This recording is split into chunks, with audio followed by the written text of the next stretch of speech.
Esta semana te cuento qué está pasando en los aeropuertos de Texcoco y Santa Lucía, también te explico qué significa ser un tercer país seguro y te cuento sobre los estudiantes que han sido asesinados durante este gobierno.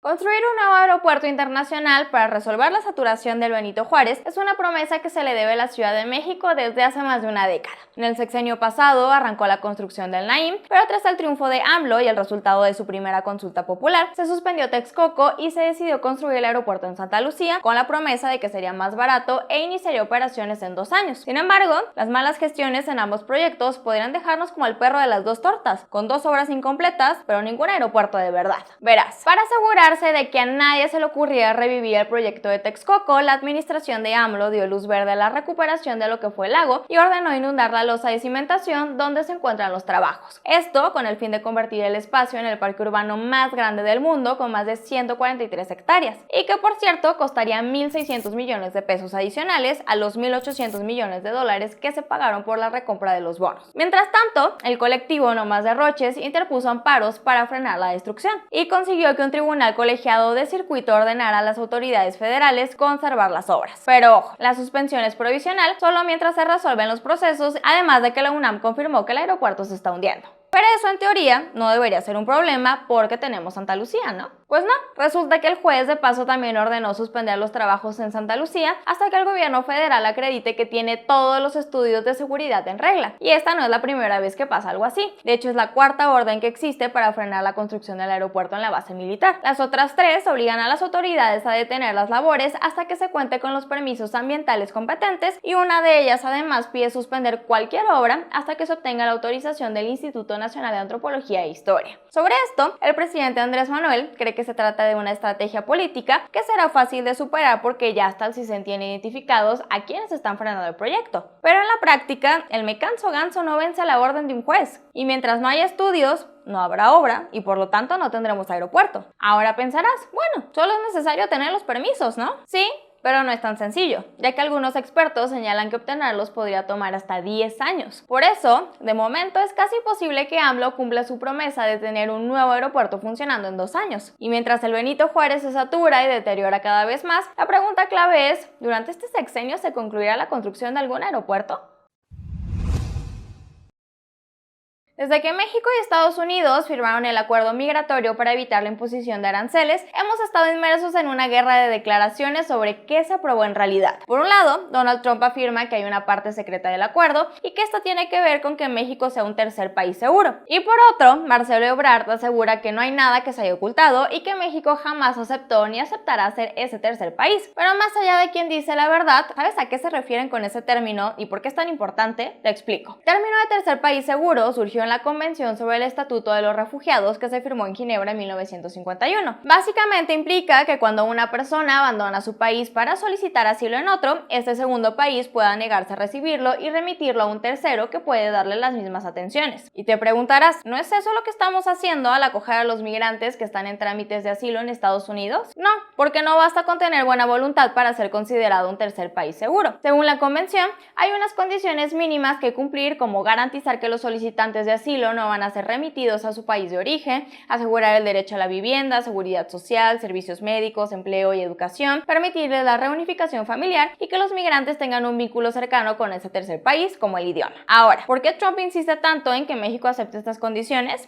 Fácil, porque si lo hacemos, a Estados Unidos le bastará con rechazar todas las peticiones de asilo para de alguna manera deshacerse del tema de la migración y así cumplir con sus votantes. ¿Pero podemos cumplirlo? La realidad es que no, porque aún con todas las buenas intenciones que el gobierno de AMLO ha manifestado para Centroamérica, no tenemos ni las condiciones ni los recursos. Para empezar, simplemente con las personas que están esperando sus trámites de asilo aquí, estamos desbordados. Los albergues están saturados porque no hay camas disponibles para recibirlos ni suficiente comida para alimentarlos, y tampoco hay un plan plan real para incorporarlos al sistema laboral y que obtengan sus propios ingresos. Por eso, la gran mayoría pasan a ser parte de los indigentes de las ciudades mexicanas, algo que está muy lejos del sueño de paz y prosperidad que vienen buscando. Aparte, para nadie es un secreto que nuestras ciudades padecen altos índices de violencia, por lo que es imposible que podamos garantizar su integridad física. Y en cuanto a servicios sociales, tenemos a un IMSS y a un ISSSTE sin recursos, ni personal, ni medicina suficiente para los propios mexicanos, por lo que si le sumamos la responsabilidad permanente de 15,000 personas más cada mes, que es más o menos el promedio de centroamericanos que hoy en día deportamos, lo único que tendríamos sería más saturación y menor calidad en el servicio para todos. Entonces, reconocernos como tercer país seguro, así como estamos, solo para complacer a Trump sería utilizar la vida, la seguridad y la unidad familiar de muchísimos centroamericanos como moneda de cambio en una negociación en la que los migrantes llevan las de perder. Por lo que la pregunta quizá más importante que debemos hacernos es, ¿puede Estados Unidos obligarnos a ser un tercer país seguro? En teoría sí. Trump puede amenazarnos con imponer aranceles de nuevo,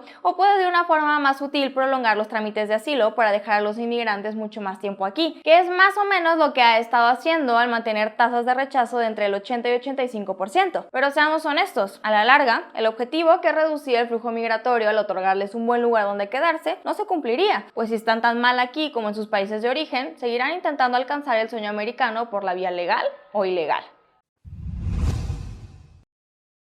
En una semana nos enteramos sobre dos terribles casos de secuestro y homicidio de estudiantes, el de Norberto Ronquillo y el de Leonardo Avendaño. Sin embargo, no son los únicos. En lo que va del gobierno de AMLO, 24 estudiantes de preparatoria y universidad han sido asesinados. Solo en la red UNAM van 5 desapariciones, 3 feminicidios y 2 homicidios. Entre los casos hay algunos muy mediáticos, como el de Aide Mendoza, la alumna del CCH Oriente Iztapalapa, a quien asesinaron con un arma de fuego estando en pleno salón de clases, o el de Leslie Hernández, a quien el 11 de enero localizaron muerta en Xochimilco tras más de 2 meses desaparecida. Pero también hay otros homicidios menos sonados, pero no por eso menos importantes o dolorosos. Por ejemplo, el del estudiante del Politécnico de San Luis Potosí, Paola Guerrero, quien desapareció el 10 de marzo y fue encontrada 7 días después decapitada. El de Rafael Romero, a quien le truncaron el sueño de graduarse como abogado cuando lo mataron con un arma blanca el 22 de febrero. O el del atleta de la Universidad Vizcaya de las Américas, Ámbar Dolores Vázquez, quien fue asesinada y quemada en su departamento en Hermosillo.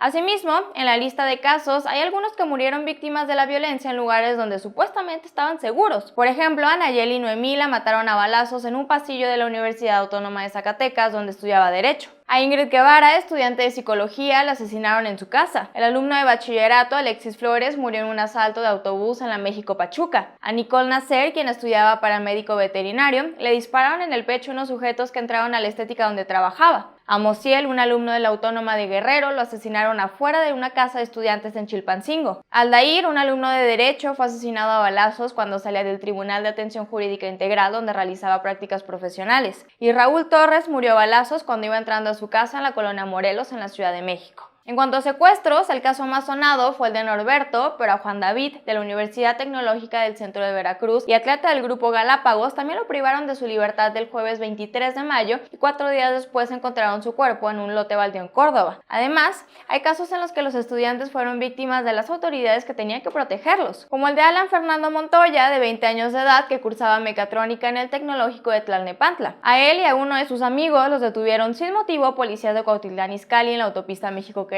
y 10 días después hallaron su cadáver. Y sí, al menos en los últimos 2 sexenios, la violencia en México ha estado desbordada. Tan solo en 2018 se registraron al menos 38 casos de homicidios y feminicidios de estudiantes, entre ellos el de Salomón, Daniel y Marco, los estudiantes de cine desaparecidos, asesinados y diluidos en ácido por integrantes del crimen organizado en Jalisco. Pero este 2019 está por superarlo, pues la frecuencia con la que se repiten los casos es tan alta que en promedio matan a 4 estudiantes cada 30 días. Y ojo, que los casos desmienten aquella excusa tan utilizada por el gobierno anterior federal y algunos gobiernos locales de que los delincuentes solo se están matando entre ellos. Eso es falso. Por robarlo, sacarle dinero a su familia o simplemente por estar en el lugar y momento equivocados, en México están asesinando a jóvenes estudiantes inocentes. Espero que te haya gustado el video de este lunes. Si fue así, no olvides darle la manita arriba y ayudarnos a compartirlo. Antes de que te vayas, no olvides dejarnos acá abajo tus comentarios. Y si quieres que te gustaría que hiciéramos algún tema sobre un cierto tema en específico, ponlo acá abajo. También te invito a que te suscribas a nuestro canal para que no te pierdas ninguno de los videos que hacemos todos los días, que nos sigas en Facebook, en Twitter, en Instagram y que visites www.mientrastantoenmexico.mx. Yo te espero por acá en el siguiente video. y ordenó inundar la losa. Resulta que el juez, hasta el gobierno... Entonces, reconocernos como tercer país seguro de estudiantes del Tecnológico de Tlalnepantla.